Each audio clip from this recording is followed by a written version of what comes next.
Cropping, hari ini saya akan share tentang teknik cropping di dalam dunia fotografi, di mana teknik ini akan memudahkan buat teman-teman semua untuk bisa memotret dengan lebih detail dan menampilkan esensi dari objek yang akan kita foto.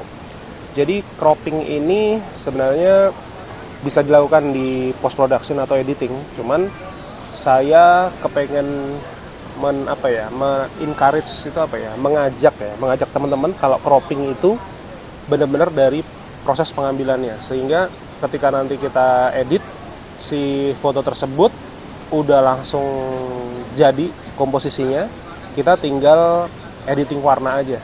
Itu satu, mempercepat, dan yang kedua membuat kita itu mengerti, memahami sebenarnya ketika kita mau ambil foto itu maksudnya itu seberapa komposisinya, seberapa padat dia pemotongan kanan kiri atas bawahnya. Dengan begitu kita akan lebih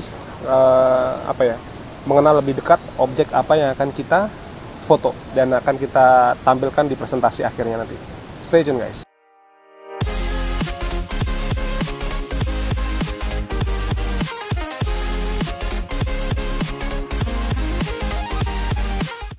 Selamat pagi, siang, sore, malam teman-teman semua. Nama saya Bima Aditya dan hari ini saya ada di dalam kawasan Taman Sari Plaza Ngasem lebih tepatnya ya. Jadi di belakang saya ada Plaza Ngasem. Kalau misalnya teman-teman ke Jogja, teman-teman bisa sempetin untuk bisa sarapan di sini. Ada banyak jajanan sih sebelah sana. Nanti saya juga akan ke sana. Dulunya ini adalah pasar burung, tapi kemudian berubah menjadi tempat sarapan pagi yang cukup menarik. Dan seperti tadi saya bilang bahwa saya akan share tentang cropping ya. Cropping itu satu teknik memotret biar kita motong fotonya itu tidak di Lightroom, tidak di post production, tapi langsung di proses pengambilan gambar awalnya. Tujuannya apa? Tujuannya kalau misalnya kita motret, misalnya inilah kita foto tanpa cropping, background ini bener sih, tapi esensinya nggak muncul. Dan kalau esensinya nggak muncul, maka kita calon pembeli, calon penikmat foto tuh nggak akan bisa paham ini sebenarnya kita mau jualan apa. Bukan perkara jualan foto di Shutterstock-nya ya, tapi lebih ke arah ini tuh sebenarnya mau nampilin apa sih, mau nampilin background-nya atau mau nampilin teksturnya ini atau backgroundnya atau apanya gitu. Jadi kita mesti lebih detail kalau di dunia fotografi. Jadi nanti akan saya balik kameranya, terus teman-teman akan lihat real time bagaimana cara saya memotret dengan teknik cropping ini. Kita langsung praktek. Jadi saya mau ambil tekstur ya. Ada satu batuan gitu ya. Saya pernah jual teksturnya di tahun 2000 berapa ya? Covid kalau nggak salah ya. Nah, kita turun dulu di sini. Oke. Ini adalah tekstur batu alam yang mau saya ambil.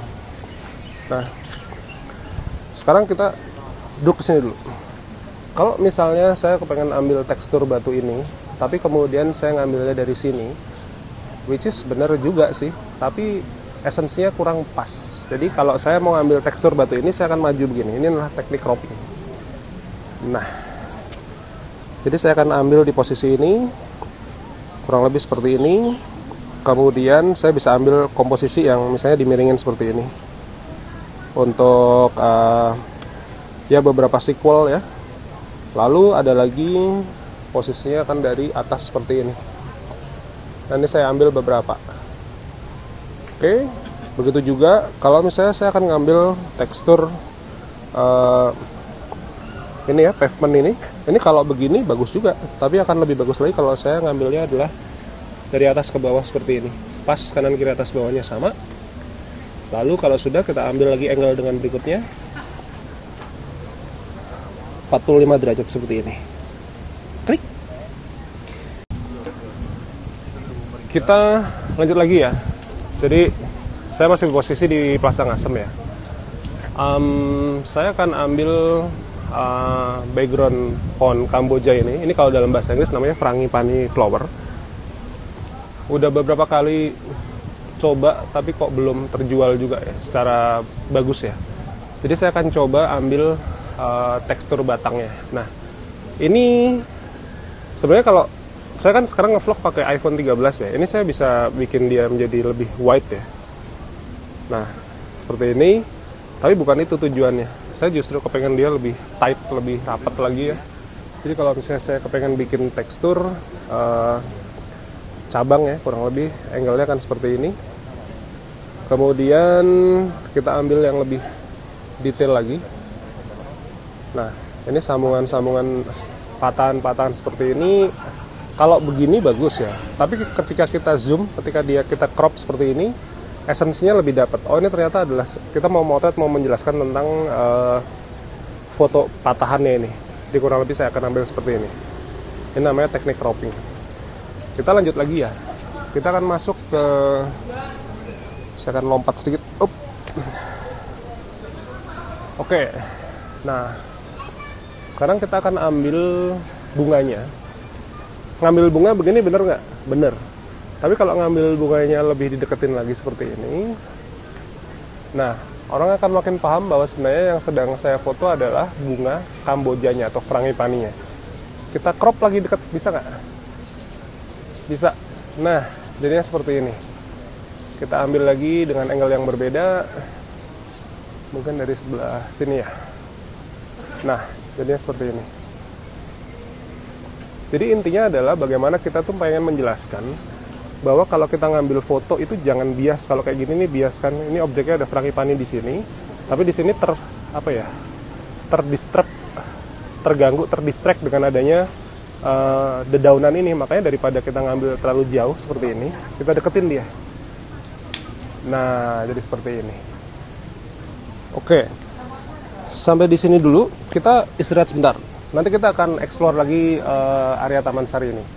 Jadi, kalau misalnya kita ngambil fotonya itu terlalu wide, itu bagus untuk foto landscape atau untuk foto pemandangan. Tapi kalau kita mau motret still life, kita mau motret fine art, kita mau motret detail, itu akan lebih bagus kalau kita menggunakan teknik photo cropping ini.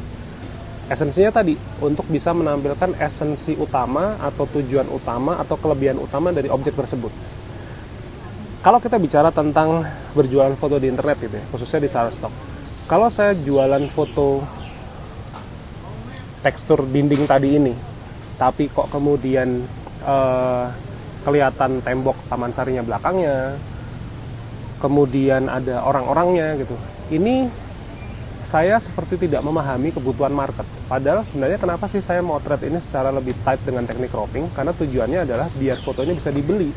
Siapa pembelinya? Salah satunya adalah para interior dan interior designer dan para arsitek yang akan membuat sebuah rendering. Kenapa dia butuh ini? Karena kan dia merancang sebuah bangunan. Kalau bangunan tersebut kita kasih material seperti ini, asli materialnya, dia tinggal klik render, dia akan terjadi satu simulasi 3D 3 dimensi yang menyerupai ini. Nah, kalau misalnya yang dia butuhkan ketika rendering kan hanya teksturnya, dia nggak butuh tembok Taman Sarinya, dia nggak butuh foto muka orangnya segala macam. Makanya saya harus fokus gitu. Dengan begitu, inilah yang dinamakan memahami kebutuhan market. Kemarin sempat ada yang tanya, Mas, memahami kebutuhan market tuh kayak gimana? Salah satunya seperti ini. Jadi kita nggak bisa mikir fotografi itu dari sudut pandang kita sendiri sebagai seorang fotografer. Itu mungkin dari sudut pandang kita sebagai seorang seniman ya. Tapi kalau ketika saya sedang menjadi sudut pandang, saya menjadi seorang penjual foto, saya menjadi seorang pedagang foto lah. Saya harus paham ini sebenarnya foto saya ini yang akan ngebeli itu siapa sih? Kalau yang ngebeli adalah seorang arsitek dan interior designer, kebutuhannya mereka apa? Kebutuhannya adalah mereka pengen ngambil teksturnya aja. Pola-pola bebatuannya seperti apa, maka saya harus zoom dia, saya harus fokusin dia, saya harus cropping dia sehingga sesuai dengan kebutuhan market.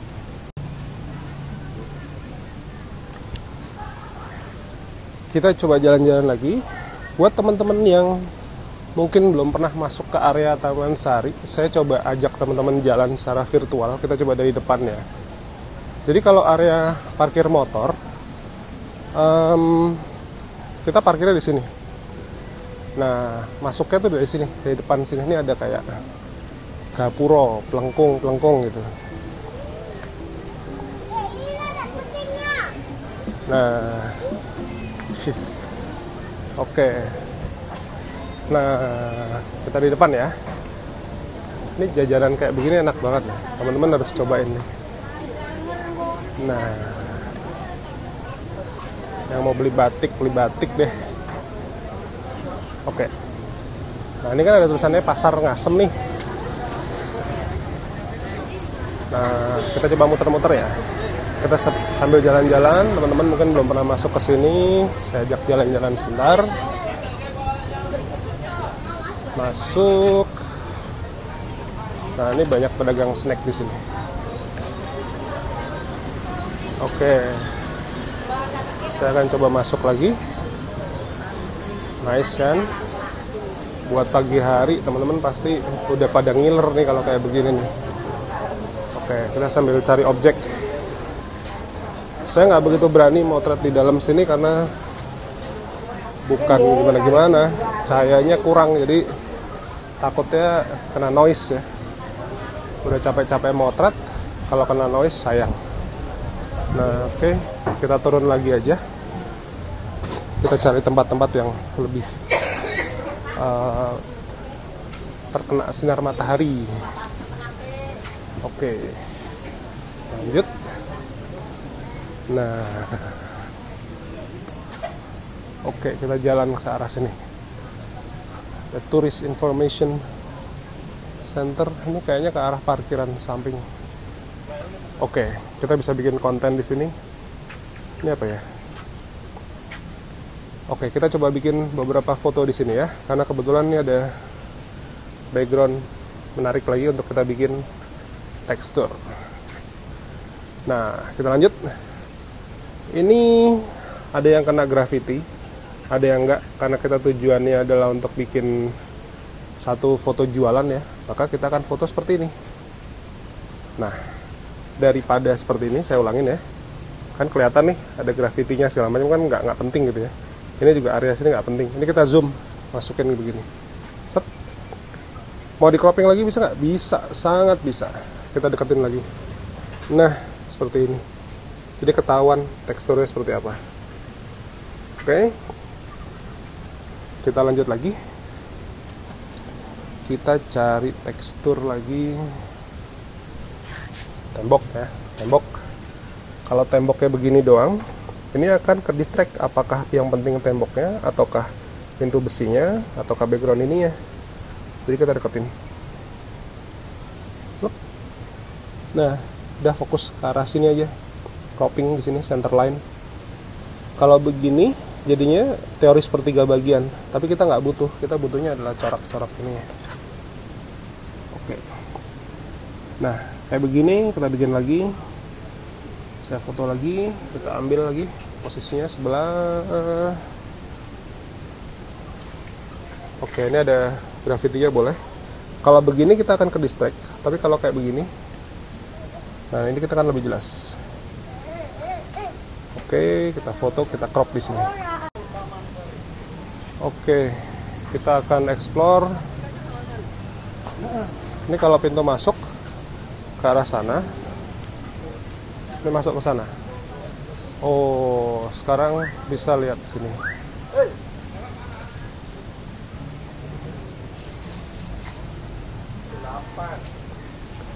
Kita cek dulu harga tiket masuk Taman Sari berapa. 8 ya. Jadi kalau anak-anak 10.000, dewasa 15.000, ada photo session, anak internasional 20.000. Oke. Bukanya jam 9 sampai jam 15. Buka setiap hari, segala pengaruh video. Oke. Oke. Kita jalan. Nah, kita coba lagi ya. Kita bikin tekstur. Ini ada bunga telang sama bambu. Ini dua benda yang sangat saya sukai. Ini bunga telang. Kalau kita ngambilnya cuma begini, ini akan bias. Manakah yang akan kita explore? Tapi kita akan dekatkan seperti ini. Nah, fokus ke bunga butterfly pea flowernya. Habis itu ada lagi kita bikin begini. Ini kita fokusin begini. Nah, kita ketahuan bahwa ini adalah pohon bunga telang. Lanjut lagi. Kita ambil lagi dari sudut yang berbeda. Bentar ya, kita cari ya. Oke, hap. Oke, biar dapat beberapa bunga. Fokusnya adalah di sini ya. Nah, kita fokusin di sini, kita ambil. Oke, lanjut. Ini ada tekstur bambu. Bambu ini menarik khususnya untuk industri desain di daerah Bali, Costa Rica. Ini tekstur-tekstur seperti ini bermanfaat sekali untuk penelitiannya mereka. Jadi kita ambil posisinya seperti ini.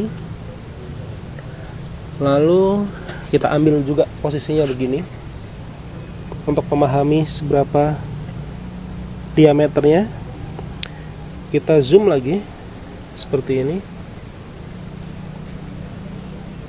Oke, yang terakhir kita ambil komposisi yang berbeda seperti ini. Overall begitu teman-teman semua. Jadi mudah-mudahan video vlog fotografi hari ini tentang teknik cropping bermanfaat buat teman-teman semua.